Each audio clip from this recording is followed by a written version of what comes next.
की press conference. कल प्रदेश में 1,48,222 सैंपल्स की जांच की गई। 148,222 इतने सैंपल्स की जांच कल की गई और अब तक प्रदेश में कुल मिलाकर के 1,47,17,483 सैंपल्स की जांच की जा चुकी है। प्रयोगशालाओं को कल आरटीपीसीआर के लिए 60,000 से अधिक सैंपल्स जिलों के द्वारा भेजे गए।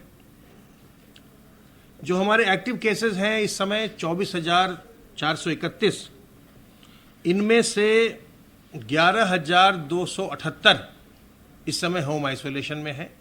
अब तक होम आइसोलेशन में 2,70,897 मरीज जा चुके हैं, उन्होंने इस विकल्प का उपयोग किया है और इनमें से 2,59,619 अपने होम आइसोलेशन की अवधि पूर्ण कर चुके हैं और उपचारित हो चुके हैं। ई संजीवनी पोर्टल का निरंतर उपयोग किया जा रहा है और कल प्रदेश में 2,490 लोगों ने घर बैठे चिकित्सकीय परामर्श प्राप्त किया। अब तक कुल 1,73,911 व्यक्ति ई संजीवनी पोर्टल पर घर बैठे चिकित्सकों की सलाह प्राप्त कर चुके हैं। दिनांक 28 अक्टूबर को जो सरकारी अस्पतालों में बच्चों की डिलीवरी हुई, जो संस्थागत प्रसव हुए, उनकी संख्या 6,478 रही। 6,214 नॉर्मल डिलीवरीज हुई और 264 सिजेरियन सेक्शन हुए। बच्चों को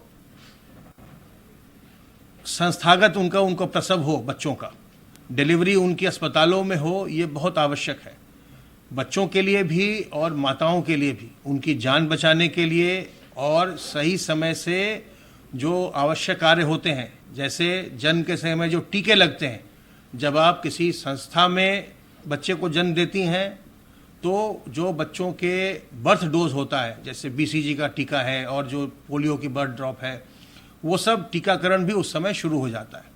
साथ ही साथ अत्यंत आवश्यक होता है बच्चे को माँ का दूध मिलना। पहले घंटे में ही बच्चे को माँ का दूध मिल जाना चाहिए और ये भी जब आप संस्थागत प्रसव में होते हैं तो वहाँ के स्टाफ आपकी सहायता करते हैं इसके लिए।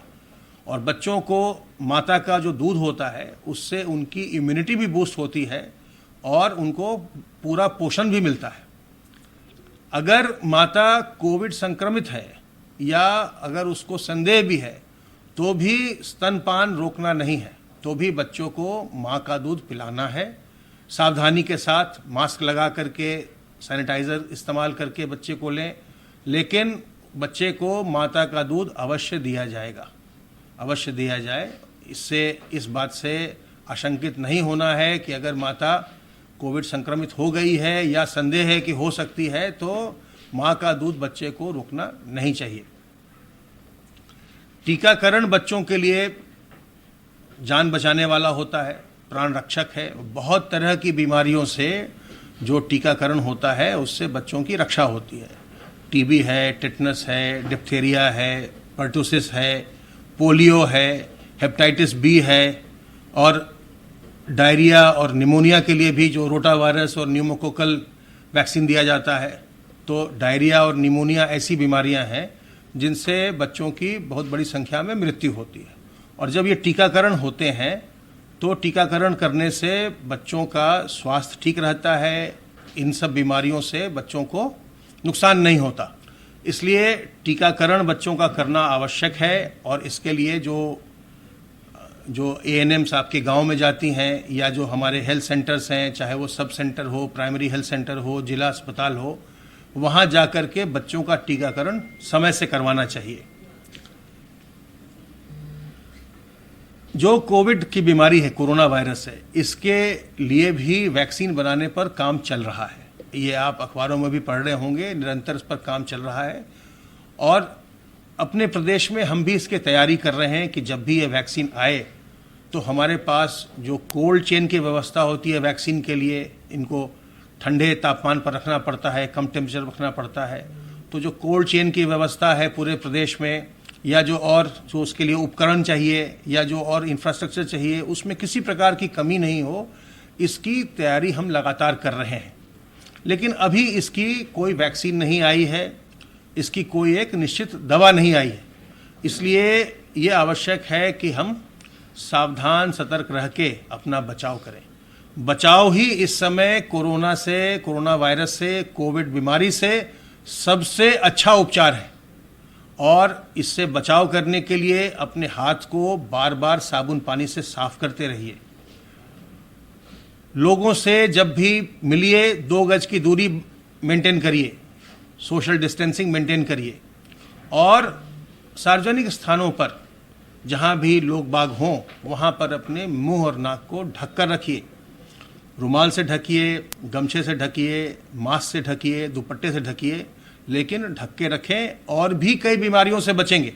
अगर मुंह और नाक को ढक के रखेंगे तो जैसे और बीमारियां होती हैं कोविड के अलावा, जिनका कि ट्रांसमिशन ड्रॉपलेट से होता है, जैसे H1N1 है जिसको स्वाइन फ्लू भी कहते हैं, उससे बचेंगे।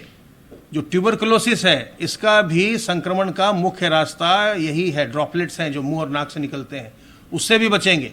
तो इसको लगाइए, और अगर नहीं लगाएंगे तो ये दंडनीय अपराध भी है, आपको हर बार जुर्माना हो सकता है।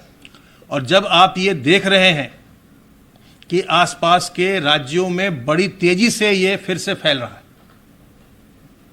आपने देखा कि दिल्ली में पिछले कुछ दिनों से जितना इनके पहली बार में जो मैक्सिमम नंबर ऑफ केसेस आए थे, उससे कहीं ज़्यादा केसेस आ रहे हैं।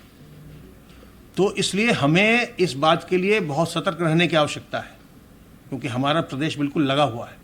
और अगर हम पूरे विश्व की बात करें तो आप देख रहे होंगे, आप पढ़ रहे होंगे कि यूरोप के कई देशों में और अमेरिका में हर जगह केसेस बढ़ रहे हैं। तो जो ये विंटर सीजन आता है उसमें रेस्पिरेटरी डिजीजेस की संभावना बढ़ती है, और उसमें जो लोग पहले से किसी प्रकार के रोग से ग्रस्त हों, रेस्पिरेटरी डिजीज से, उनको मुश्किलें भी उनके लिए बढ़ती हैं। इसलिए इस समय आगे का जो हमारा 2 महीने का समय है, दिसंबर तक का, ये बहुत ज़्यादा सावधान सतर्क रहने का समय है। हमें सावधान सतर्क रह करके इस बीमारी से अपने को बचाना है, और अपने जो हमारे परिवार के लोग हैं, हमारे इष्ट मित्र हैं, हमारे प्रियजन हैं, उन्हें भी हमें बचा के रखना है।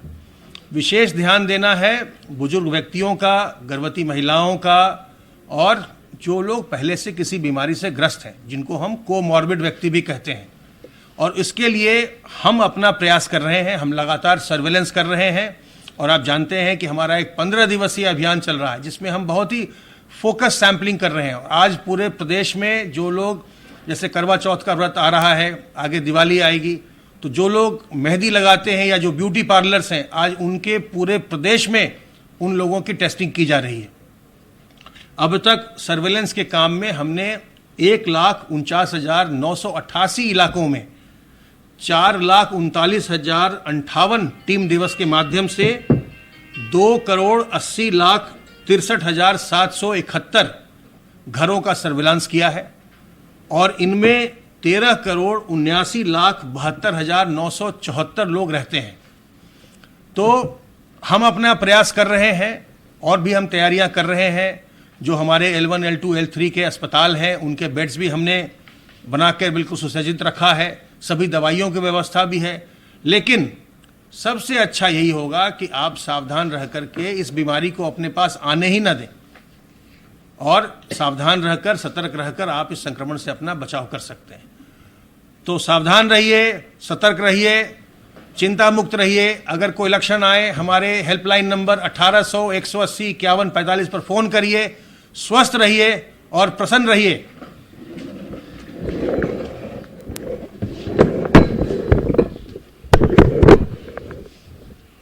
प्रदेश में कोरोना का संक्रमण कम हो रहा है, लेकिन जैसा बताया गया है, अभी इस समय बहुत ही ज़्यादा सावधानी की आवश्यकता है।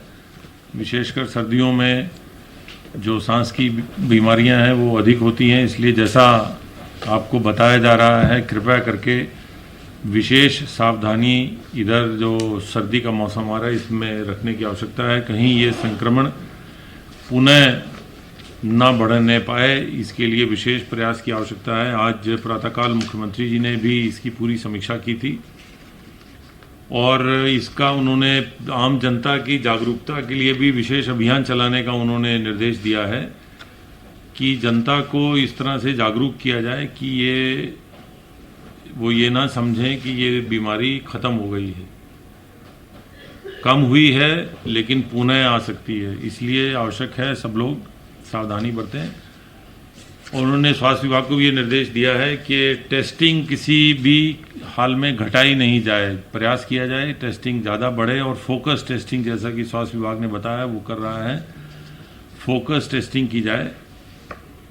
इसके साथ साथ जैसा कि संक्रमण कम हो रहा है, प्रदेश में हॉटस्पॉट भी कम हो रहे हैं, कंटेनमेंट जोन भी कम हो रहे हैं, प्रदेश में आर्थिक गतिविधियों को तेजी से पुनर्संचालन के लिए विशेष प्रयास किए जा रहे हैं। उद्योगों के लिए नई नीतियां लाई गई हैं, उद्योगों के लिए उनकी स्थापना को और आसान किया गया है।